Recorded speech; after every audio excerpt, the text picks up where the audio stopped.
Fragmento do Paseo das Esfinxes de Luisa Villalta.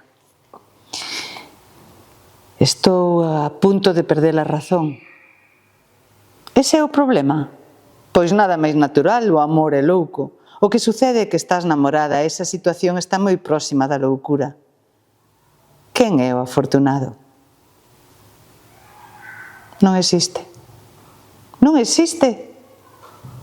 Non, creo que non. Ou é produto da miña imaginación? Estás louca, iso é pecado. Pero por que é pecado? É unha inmoralidade. O amor necesita a alguén, necesita o outro, o ser diferente e igual ao mesmo tempo.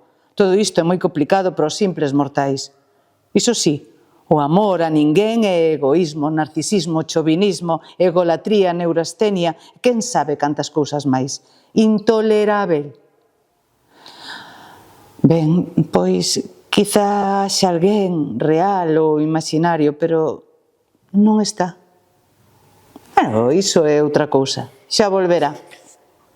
Non, levo esperando por el desde nena. Eu cantáballe unha canción que non entendía. Estivo aquí, non sei como apareceu nin como marchou.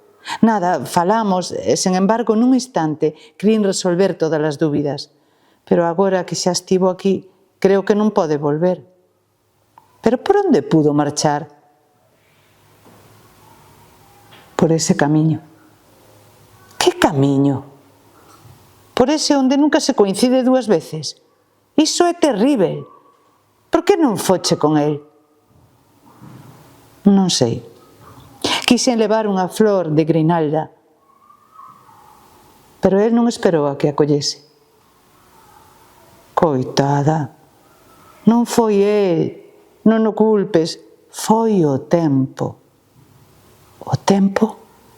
O tempo, claro, ese camiño por onde se foi. E onde vai dar?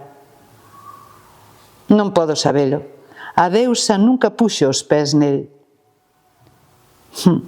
Se ela non o sabe, entón será inútil que llo pregunte a ninguén máis.